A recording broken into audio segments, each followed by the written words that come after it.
the recent strikes on Yemen, which, I mean, Israel's like, they're what are they bombing 7 countries and then claiming to be the victim? It's kind of a crazy thing. So this is an update on the increase in the number of martyrs injured among citizens due to the treacherous Zionist crime committed by the criminal Zionist enemy entity targeting the capital, Sanaa and Al-Jawf. I don't know how to say that. I'm sorry, guys. Dumb American. With several airstrikes on the afternoon of Wednesday, September 2025. I don't know if there's supposed to be a day there.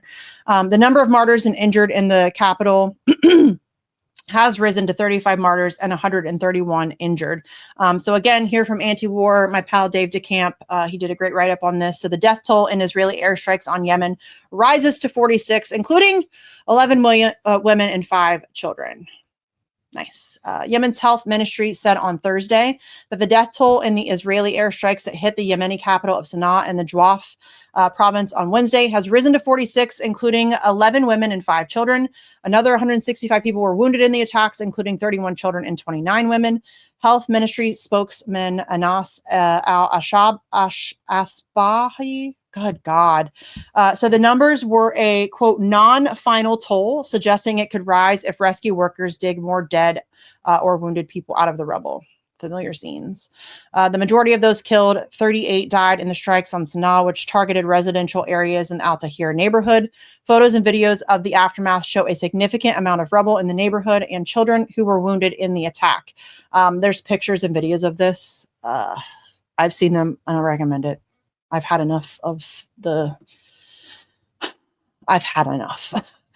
Despite the heavy Israeli strikes, the Houthis, officially known as Ansar Allah, remain defiant and announced more attacks on Israel on Thursday. Quote, the missile force of the Yemeni armed forces carried out a military operation targeting an Israeli military target in the Negev region using a Palestine 2 hypersonic ballistic missile, said a Houthi military spokesman. The Israeli military said that it intercepted a missile fired from Yemen, while Sari said the attack achieved its goal because it caused, quote, millions of herds of usurping Zionists to flee to shelters.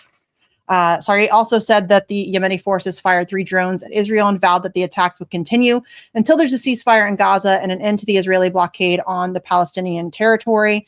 Yemen is really the only country that is doing anything about anything, which is why Israel's pissed and attacking them on a regular basis. So, quote, we will continue our support operations for Gaza until the aggression against it stops and the siege is lifted, end quote. I love to see that. The Houthis stopped their attacks on Israel and blockade on Israeli shipping during the short-lived Gaza ceasefire that went into effect in January 2025, which Israel violated in March of 2025. That's what they do. Sari also said that Yemeni forces fired 3 drones at Israel and vowed that the attacks would continue until there's a ceasefire in Gaza and an end to the Israeli blockade on the Palestinian territory.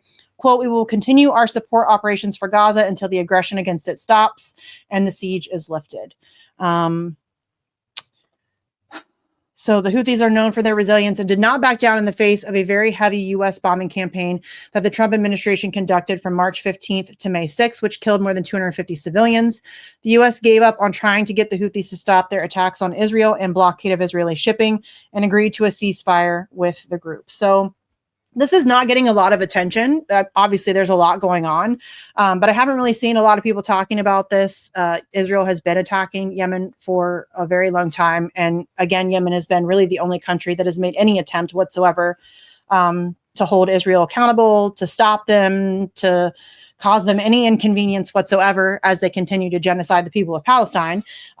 So shout out to Dave for covering this. He does great work, again, over at antiwar.com. I highly recommend going and checking that out. But just wanted to bring this up because, again, I'm not seeing a lot of people talking about it. And, this is just another country that Israel is attacking, bombing, and killing civilians in. So there you go. Okay. Come see me on tour in Appleton, Wisconsin, Rosemont, Illinois, Chicago, Illinois, Louisville, Fort Wayne, Hermosa Beach, Sacramento, San Francisco. Go to jimmydore.com for a link for tickets.